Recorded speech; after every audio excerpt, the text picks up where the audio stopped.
The other thing is that is a rover. I mean, we have looked and looked and looked, and I compared it to another photo. It's twin photo. Yeah, that's a rover there. That's not a strut down at the bottom, because the struts don't go that low. They're only this high.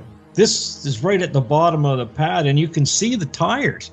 The other two are broken right off of the thing. Yeah. Yeah. And all the stuff is still hanging there. You know when Scott shows all those ropes and crap hanging off of there? Well, you can see it right there. That triangle thing that's hanging with those ropes dangling on there. And these guys are still saying it's a strut. Well, there's no strut down there. No, there isn't. The struts are broken right off. Yeah, they're broken clean off. Yeah, it's extraordinary looking at it. There doesn't appear to be any space within that quadrant where the rover could be stored. It looks full. It looks as though it's got stuff in it. Well, the actual quadrant where the rover is stored, where the legs come out, that's where the fuel tanks are. Yeah. So the wedge quadrant, that's quadrant 1 on that side where the rover wedges into, you actually don't see it in that photograph. It's not visible. However, people are saying, oh, well, we've watched videos of the rover being deployed. Well, one of them is an hour and 20 minutes long. Take the rover down, and the other document says it's about 20 minutes to bring the rover down, and that includes loading all of the equipment on it. Yeah, it's interesting. And then if you look at the video of the rover being deployed, it's in the shade, the one that they show. Yeah, but they forgot. See, this is what this guy said. And I says, yeah, the reason why that rover's laying there and all broken is because they forgot to clean it up. That's why it's still there. Exactly. It's interesting there are no film. There's no evidence of them actually creating the rover, putting all the equipment onto it, which would take a while. But when it opens up, they have to mechanically hook up the steering. Then they have to put the camera mounts in and mount the camera. Then the antenna mount and mount the camera. And make all of those little wire connections on there with those gloves on.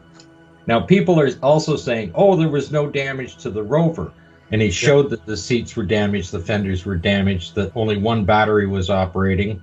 So they only had power to 2 wheels, not 4. And that the steering was damaged. And then, of course, in his documentation, when he did his presentation, he said they parked it in the shade overnight and magically it was repaired.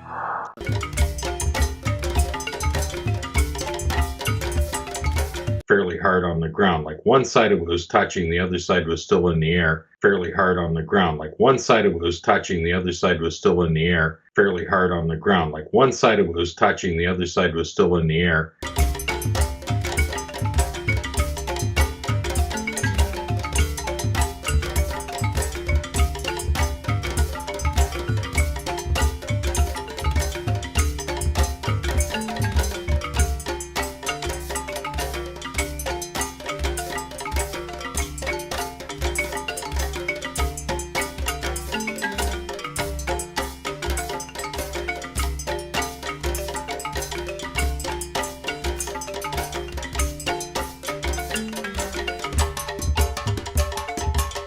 Now we're going to take a look at just an off-the-wall photograph that was put in. It's on Magazine 82.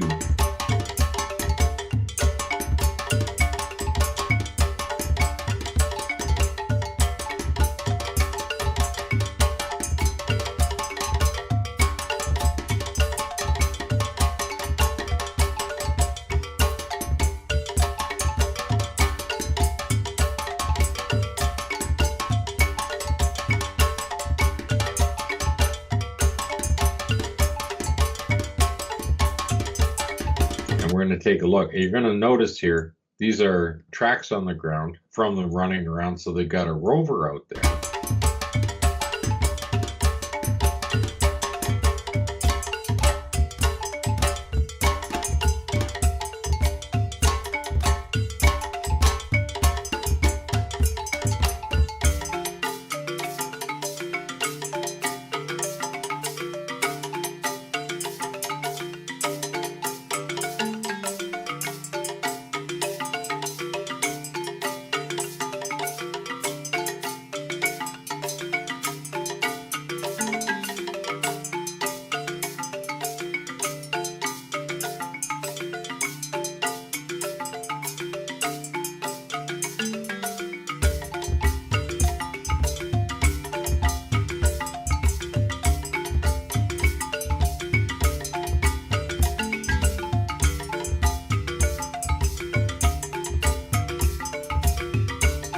This is their equipment bay. None of that yet has been unloaded.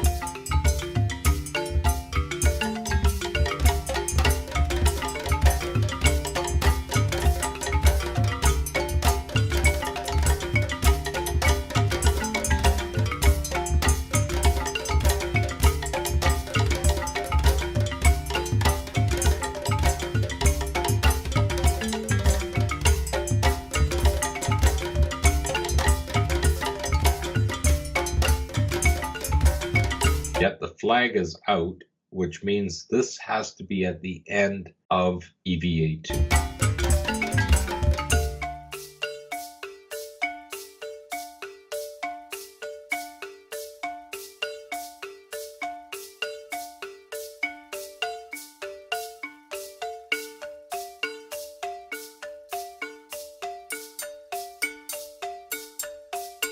And when you come in here and look a little closer, you're going to see right here, that's a rover.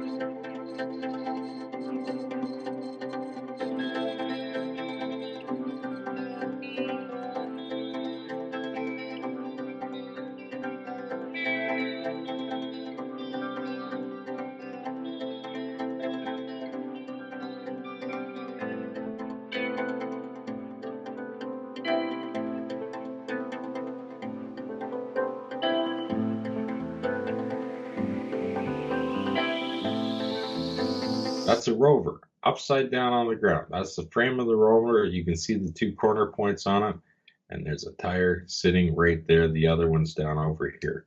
I see two tires that have been broken right off of that. The tire on the back left is broken, and the tire on the front right is broken right off. There's only two tires left there that are folded up. Yeah, that you can see. You might not see the rest of the rover frame sitting there. This is the only shot showing this side of the vehicle.